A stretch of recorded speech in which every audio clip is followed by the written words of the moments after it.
¿Qué tal, amigos? Uy, se me cayó Marilyn Monroe. Vamos a ponerla por aquí. Solo unos segunditos. Ahora sí, espero se encuentren muy bien. El día de hoy vamos a hablar de algo súper interesante y me he preparado muchísimo para este video. Les voy a explicar qué está sucediendo con los precios de las casas, cuándo van a bajar, qué tanto van a bajar y qué oportunidades de inversión ustedes pudieran tener. De verdad que le he puesto mucho corazón y cariño a este video para que puedan comprender esta situación tan importante. Por favor, véanlo hasta el final. Los que no me conocen, mi nombre es Marcos Álvarez, soy ingeniero y agente de bienes raíces en Estados Unidos. Si ya formas parte de esta comunidad, bienvenido nuevamente. Si no, te invito a que te suscribas a la comunidad latina con más suscriptores de YouTube ahora mismo. Tenemos ya casi 120,000 suscriptores y aquí hablamos de todo lo que tiene que ver para poder alcanzar esa libertad financiera, cómo comprar una casa, cómo usar las tarjetas de crédito, en definitiva, todo lo que tienes que saber para poder mejorar tu economía.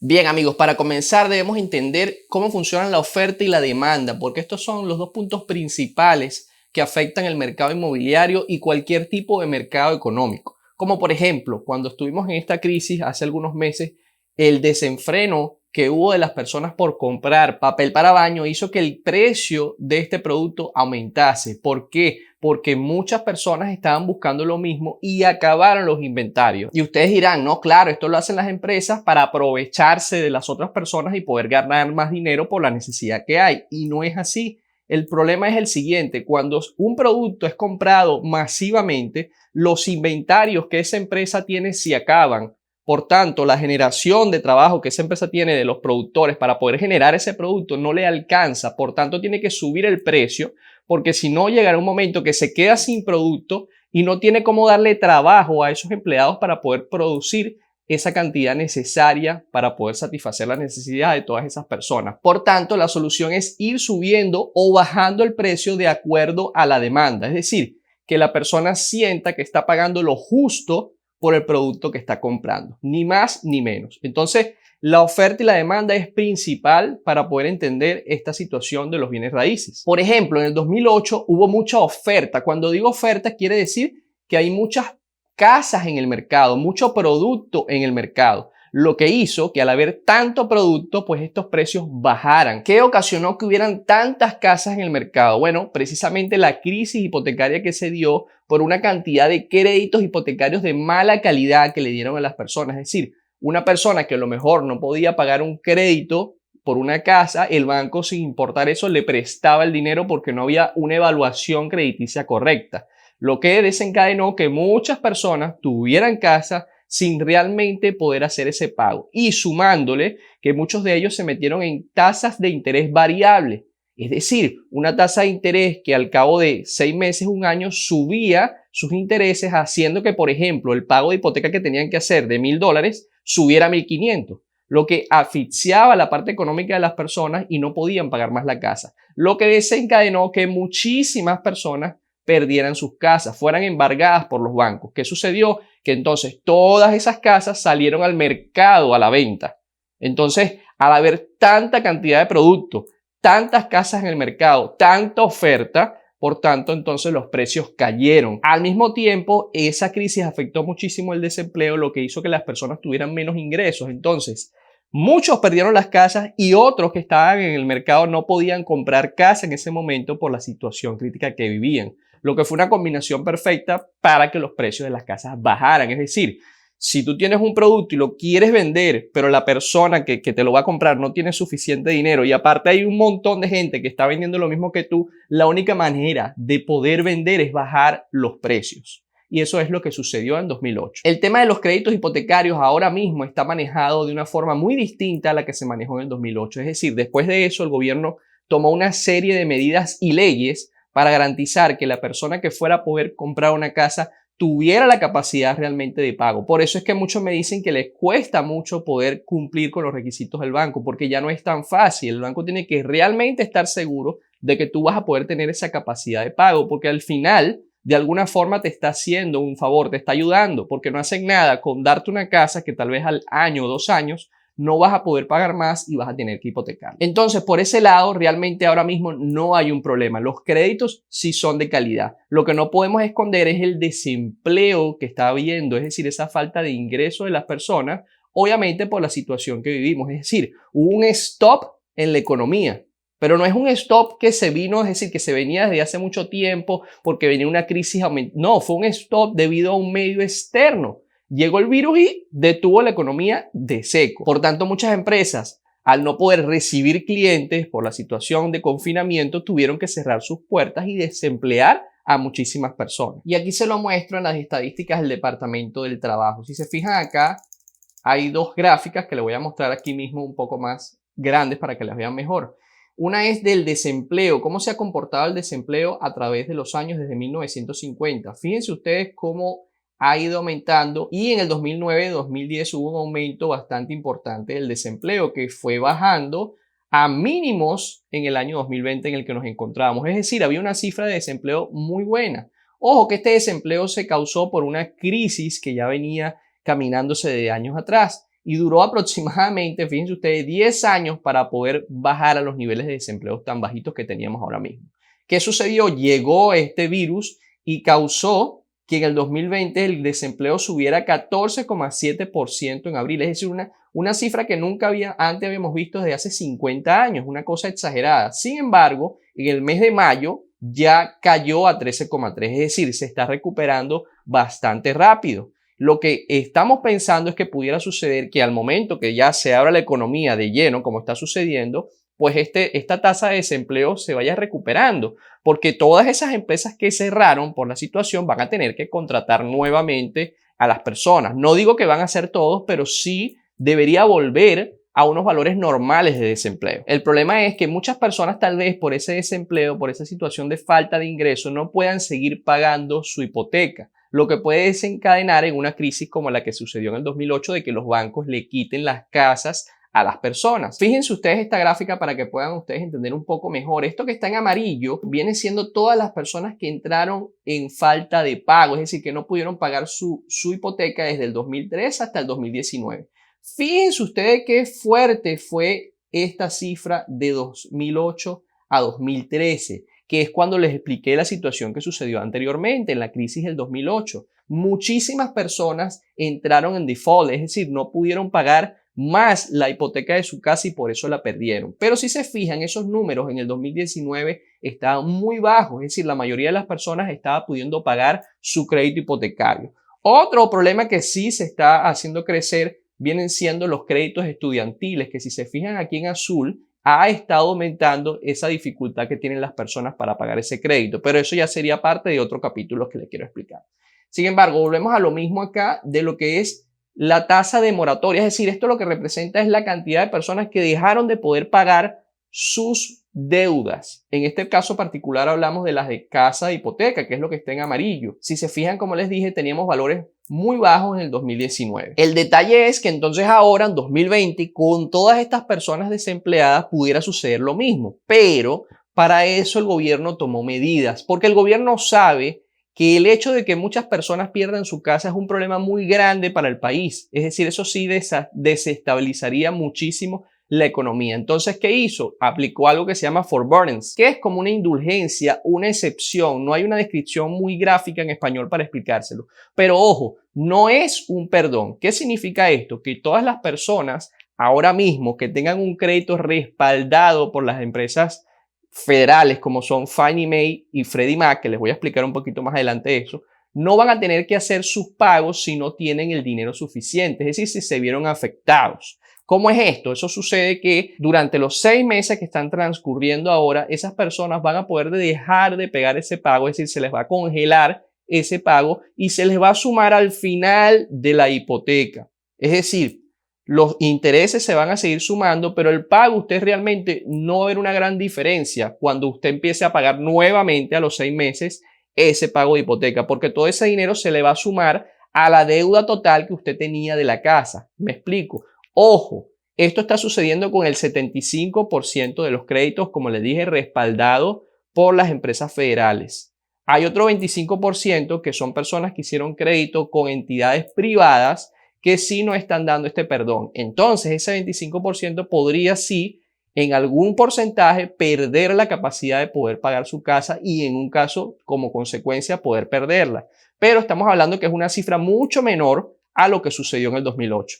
Aunado a esto, el gobierno también hizo una extensión que después de esos 6 meses, si aún las personas tenían esta dificultad, se podía extender por otros 6 meses, es decir, un año con el pago de hipoteca congelado. Quiere decir que da muchísima cabida, muchísimo aire a las personas para poder recuperar su trabajo y empezar a hacer sus pagos. Como le dije, esto varía de banco en banco. Muchos van a decir, no, Marco, estás equivocado. Después de los 6 meses, tú tienes que pagar todo lo que debes de golpe. Y no es así. En la mayoría de los casos, el banco te está dando la posibilidad de que puedas sumar ese dinero a la deuda total que tú tienes de hipoteca.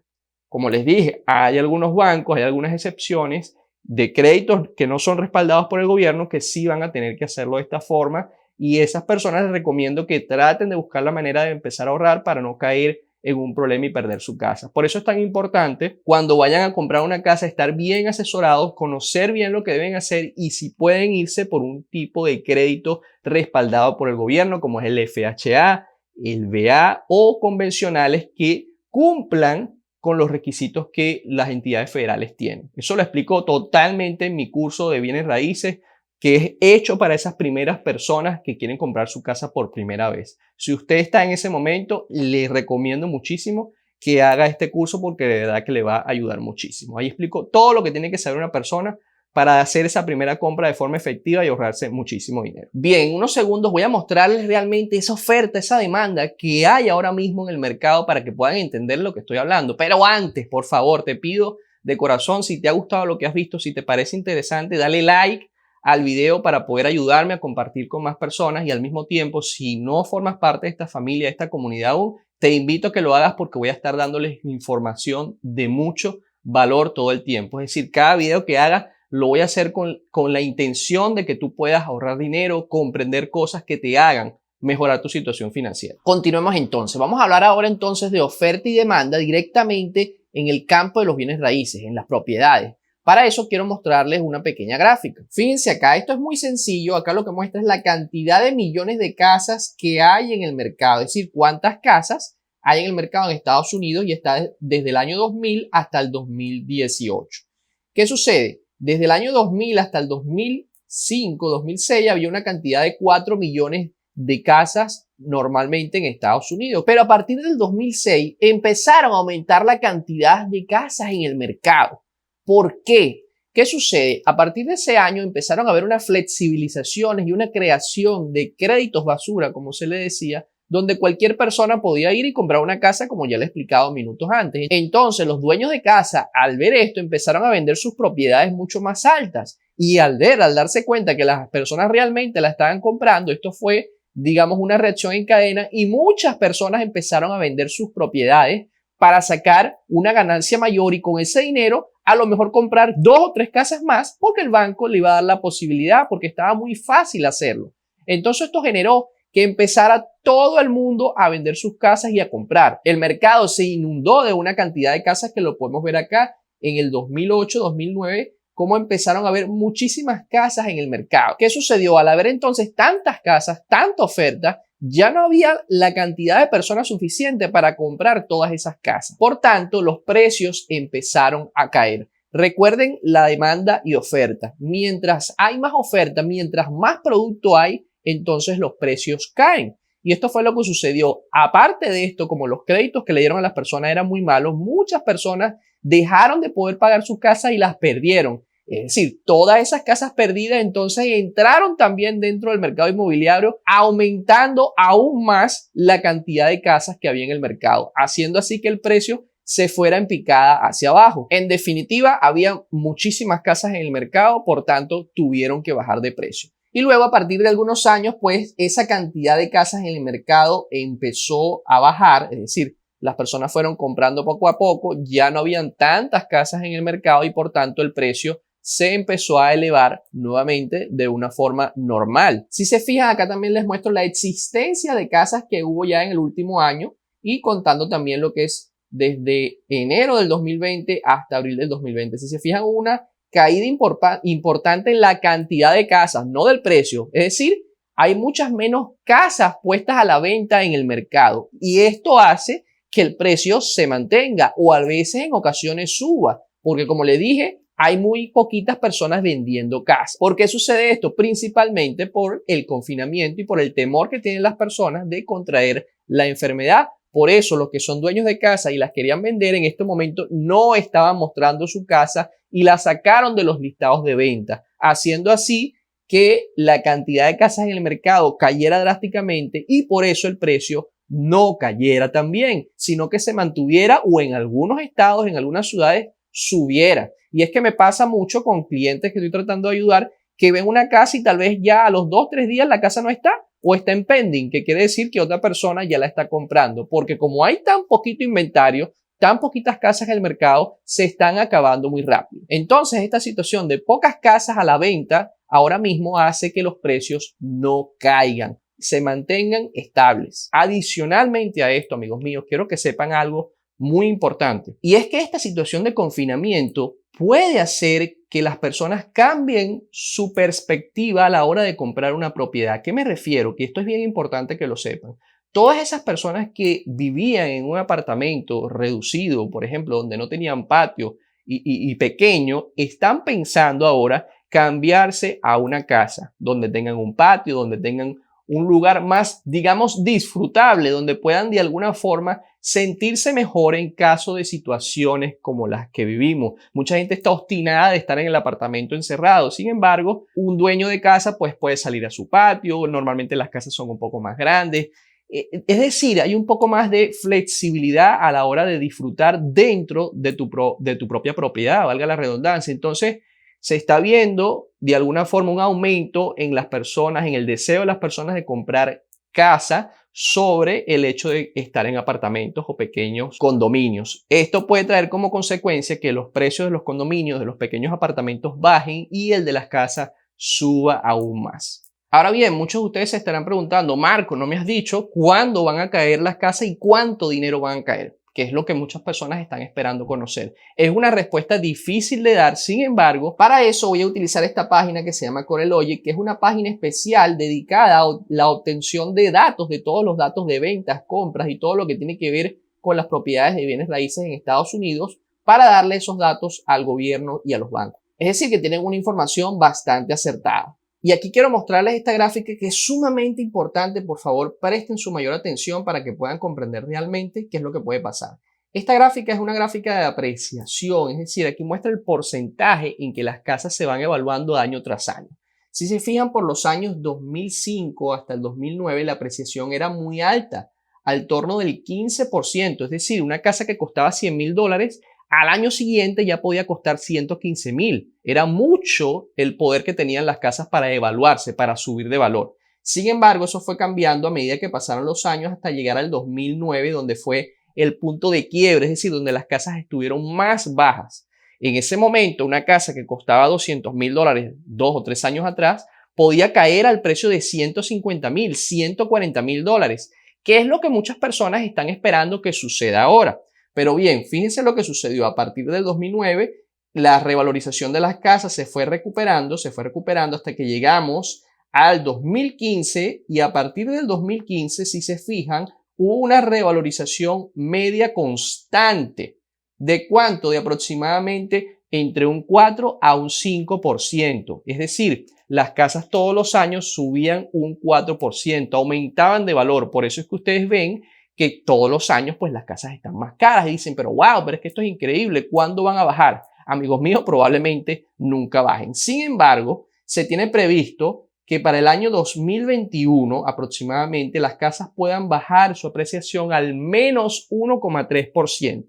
¿Qué significa esto? Vamos a suponer y vamos a ponerlo un escenario un poco peor. Digamos que la devaluación sea de un menos 2%. Por ejemplo, si una casa cuesta ahora mismo $250,000, que es un valor promedio. Ojo, quiero que se entienda que los valores de las casas en Estados Unidos varían de acuerdo de estado y ciudad en ciudad. Porque ahora me van a decir, no, Marco, pero es que tú estás diciendo mentira. Porque yo vivo aquí en California y las casas cuestan $500,000, $600,000. Las casas, como le digo, de acuerdo a ciudad, pues varían. En Florida, en Texas, son un poco más accesibles. Pero el valor medio, un valor común, digamos general en Estados Unidos, es de más o menos $250,000. Digamos, por ejemplo, ese valor. ¿Qué va a suceder con esa casa que pierde un 1,3%, como indica acá. Sin embargo, lo vamos a subir a 2% para que sea un poco más grande el cambio y lo puedan notar. El 2% de $250,000 es $5,000. Es decir, que tal vez en un año esa casa que cuesta 250,000, ahora la van a poder conseguir en 245. Ese es el cambio que pudiera tener en valor esa casa. Es decir, no se imaginen ustedes que las casas van a bajar 100,000, $80,000 y entonces ahora sí voy a poder comprar la casa súper barata, súper ganga. No, eso es muy improbable que pueda suceder. Lo que pudiera pasar es lo que les dije, que no suba de precio y que sin embargo baje unos 5 o 6,000 dólares de acuerdo al valor de la casa. Ahora bien, ¿vale la pena esperar este momento? Hay que ver, porque capaz lo que tú gastas en alquiler desde este entonces hasta el 2021 es más de lo que vas a poder conseguir en ahorro por comprar la casa 5, 8,000 dólares más barata. No sé si me entienden. Al mismo tiempo que hay que tomar en cuenta una cosa muy importante, que es la tasa de interés, que ahora está muy baja, lo cual es bueno. Tal vez en el año 2021 o 2022 esa tasa suba y ya no sea tan bueno comprar la propiedad. Entonces, en definitiva, amigos míos, la respuesta de este video es que las casas sí puede ser que bajen aproximadamente a mediados del año que viene, es decir, del 2021, puede que bajen aproximadamente entre 1 a un 2%, lo cual no es algo significativo para poder tomarlo en cuenta. Mi recomendación, muchas personas me preguntan y quieren que les ayude a comprar su casa, y está bien, yo estoy en la disposición de hacerlo, pero se me hace difícil porque recibo muchísimos mensajes y llamadas de todos ustedes. Sería mucho más sencillo, todos los que deseen y estén en sus posibilidades, hacer un curso que hice especial para todas esas personas que quieran comprar su casa por primera vez, donde explico todo, cuáles son los tipos de crédito, cuánto tienes que ganar, cuánto tienes que dar de inicial, cómo puedes conseguir ayuda del gobierno, de las constructoras. Es decir, ahí está todo lo que necesitas saber para poder comprar esa primera casa. Y va a ser mucho más sencillo después que hagas el curso, que podamos conversar y ya yo te explique ciertos temas y tú los puedas comprender. Es que es ideal cuando tú vas a hacer una inversión tan grande como esta, como es la de una casa, y tan importante, que tú sepas lo que estés haciendo, que tú tengas un conocimiento bastante importante. Y les aseguro que si terminan este curso van a tener un conocimiento que muy pocas personas tienen. De hecho, me atrevo a decir que hay muchos agentes de bienes raíces que no saben todo lo que yo les voy a decir. Entonces, buenísimo porque se preparan. El curso cuesta 127, pero está en oferta ahora mismo en 67 para todas aquellas personas que lo quieran hacer. Está aquí arriba, lo pueden encontrar también en el comentario principal o en la descripción del video. Sin embargo, quiero regalarles uno de los capítulos que doy en mi curso porque considero que es sumamente importante y habla de todo lo que tiene que ver con cuánto dinero tú vas a necesitar ganar para tú poder comprar tu primera vivienda. Este es uno de los capítulos que vas a encontrar en el curso. Sin embargo, te lo voy a dar gratis acá en este enlace. Te recomiendo lo veas de verdad porque te aseguro que te puede ayudar y es uno de los capítulos más importantes. Sin embargo, si está en tus posibilidades, como te dije, sería ideal que pudieras hacer este curso para que te prepares. Amigos, sin más, espero puedan disfrutar del video y Dios los bendiga.